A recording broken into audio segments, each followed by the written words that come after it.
a fragile peace, the interwar years. The interwar years between World War I and World War II were a time of significant change and deep uncertainty.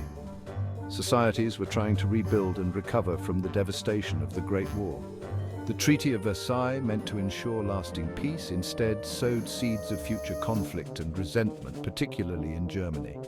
Economic turmoil, political upheaval, and the rise of extremist ideologies marked this period.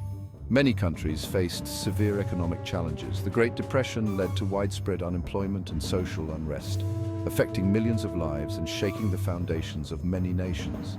Totalitarian regimes in Germany, Italy, and Japan posed growing threats to global stability as they pursued aggressive expansionist policies. The League of Nations struggled to maintain authority and enforce its resolutions, and the fragile peace that had been established began to crumble, leading the world towards another devastating conflict.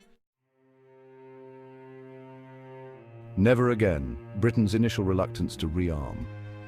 Post-World War I, Britain was victorious but deeply scarred.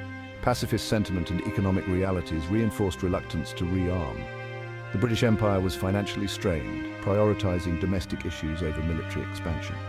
Many believed the Treaty of Versailles would prevent future aggression. The threat from a defeated Germany seemed minimal, fostering complacency.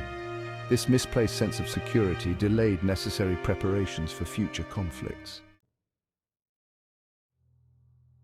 Storm clouds gathering, the rise of aggression and shifting perspectives. The early interwar calm was deceptive, masking underlying tensions. The rise of Hitler and the Nazi Party marked a significant turning point in history. Hitler's rearmament and remilitarization of the Rhineland shocked Europe. Italy's invasion of Ethiopia further escalated tensions. Japan's ambitions in Manchuria and their aggressive actions in the Second Sino-Japanese War added to global instability. The failure of appeasement, exemplified by the Munich Agreement, showed its futility and the dangers of underestimating aggressive powers.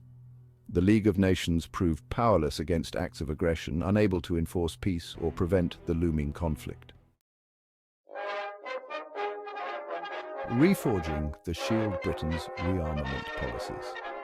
As war loomed, Britain initiated measures to strengthen defences. A 5-year rearmament programme in 1934 focused on the RAF and Royal Navy. New warships and increased aircraft production were prioritised. Technologies like radar and advanced aircraft became top priorities. The economy received a boost as industrial production soared. However, the shift towards a war footing led to rationing and sacrifices on the home front. A nation prepared? Britain on the eve of war. When Germany invaded Poland in 1939, Britain was better prepared than before, having learned from the mistakes of the past. Rearmament had significantly enhanced the nation's defence capabilities, with factories working around the clock to produce weapons and aircraft. The RAF had modern aircraft and well-trained pilots ready to defend the skies with their advanced Spitfires. However, the army remained smaller than the Wehrmacht, facing equipment shortages and logistical challenges. Despite these limitations, rearmament enabled Britain to withstand the German blitzkrieg, fortifying its defences. The RAF's courageous stand in the Battle of Britain not only prevented invasion, but also bought crucial time for the Allies to regroup and strategize.